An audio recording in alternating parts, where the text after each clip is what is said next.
Welcome, readers. On today's Shelf Byte, I'm reviewing Midnight Sun by Stephanie Meyer. Stay tuned.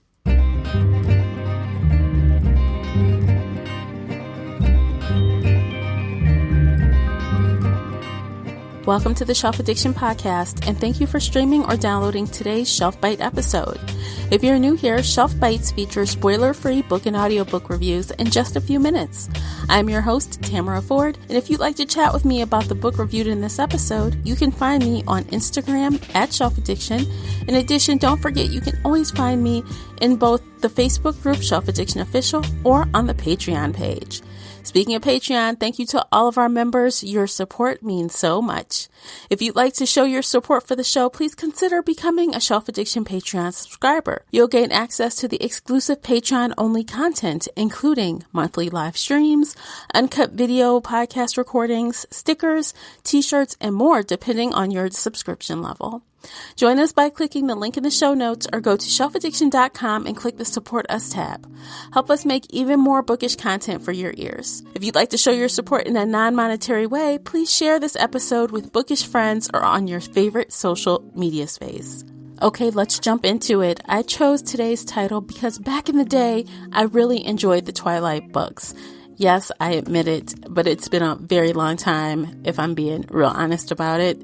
Since that time, I did find some of the things in the Edward-Bella relationship were a bit problematic for me, but I was curious enough to see what Edward's point of view could bring to the table. Would it change my thoughts on the book, or how about their relationship? Let's find out. Midnight Sun by Stephanie Meyer is the fifth book in the Twilight saga, so even though it's the fifth book, so much time has passed, it could be like new. This is a YA fantasy title, and I picked it up on audio using my Audible credit. While this is a spoiler-free review, this has special circumstances. This is a retelling of the Twilight story from Edward's point of view, so I will try my best not to reveal anything big, but I will be making references here and there to the original story. So if you haven't read Twilight at all, it may feel a little spoilery at times, but it's likely you won't have a clue what I'm talking about in reference to Twilight anyway if you haven't read it. Because this is essentially the same plot, but flipped for a male perspective, I don't think that it's possible to review this without considering Twilight. So again, I had the audiobook. The unabridged audio ran 25 hours and 49 minutes, which translate to 662 pages in hardcover. Narrated by Jake Abel, released August 4th, 2020 by Hachette Audio. For those of you that have no clue what this book is about, I'm going to start with a bit of the Goodreads synopsis. This unforgettable tale told through Edward's eyes takes on a new and decidedly dark twist. Meeting Bella is both the most unnerving and intriguing event he has experienced in all his years as a vampire.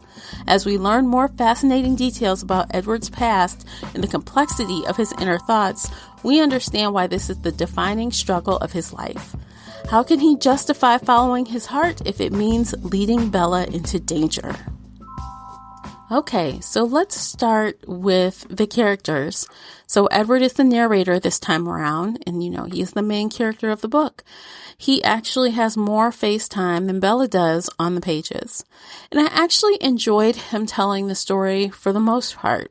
He was able to share more details as expected thanks to his vampire gift, which in turn made some of the best parts of the book parts that did not include Bella. I feel like I got a peek behind the curtain and got to see what Edward was up to when he was off the page in Twilight, which turned out to be good and bad for me. Through Edward's eyes, Bella came off very bland to me. I didn't see the beauty that he claimed to see through his descriptions. In addition to that, since we knew Edward's every waking thought, I did not care for how simple Edward thought Bella was. He didn't use the word simple, but according to him, she was, quote, always worrying about the wrong things. And that was something he said in Twilight. You could tell in the Twilight books he was frustrated with her. But to see it from his point of view, he thinks she's dumb as a doorknob, basically. And I mean, only because she's not fearful for her own life.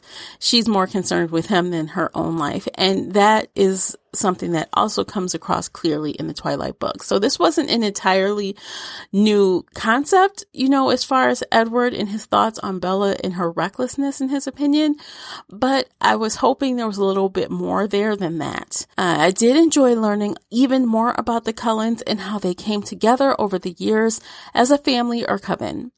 The plot was as expected. As I'm not new to this story, I was looking for certain things to happen, and they did. I think the plot was still, action-driven, even though we got a lot more character depth, I think, in this version of the Twilight story. Unfortunately, I did not feel any better about the Bella-Edward relationship.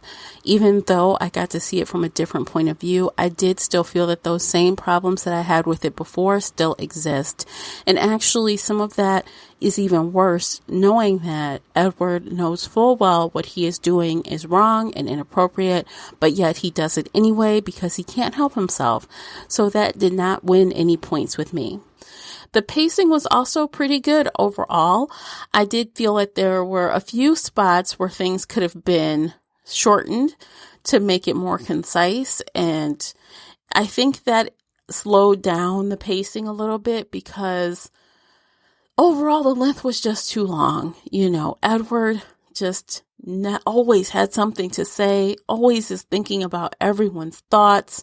It took twice as long to tell this story as it did Twilight. And that is probably because Edward had to share every single thought that he hears, whether it's relevant or not.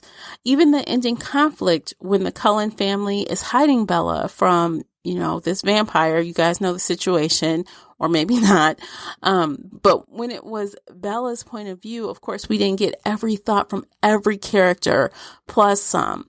So this turned that conflict into a very long and tedious couple of chapters to get through.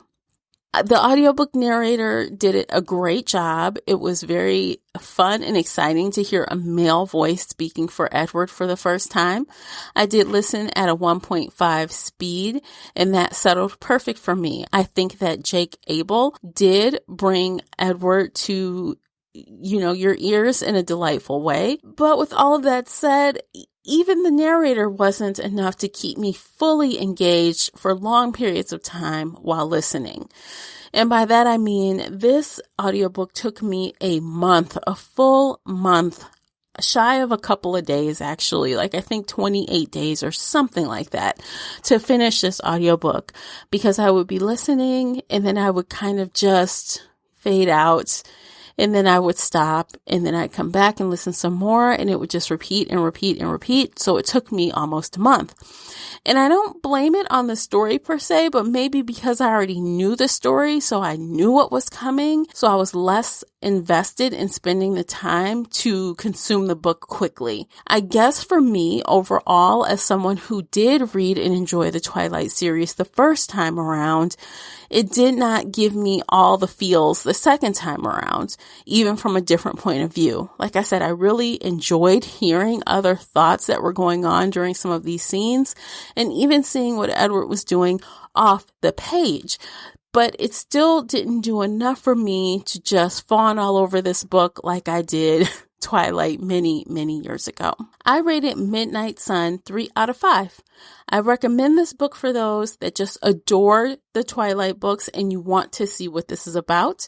If you are new to the series, you could start here and then go back to book 1. You could do that, or you may even be able to just skip to book 2, which is New Moon, because technically it's the same story. Also, if you're an audiobook fan, it was a nice change to hear the story from a male narrator, so audiobook listeners, do check out the audiobook version. That's it for today, you guys. Thanks for tuning in, and I look forward to speaking with you in the next episode. Until then, take care and happy reading. If you enjoyed today's book chat episode and would like to show your support, there are a few things you can do. Head on over to Apple Podcasts and leave a positive 5-star review. You can follow me on Twitter at Shelf Addiction. Most importantly, you can share this podcast with friends and family that enjoy all things bookish, including author interviews. Thank you for listening, and until next time, happy reading.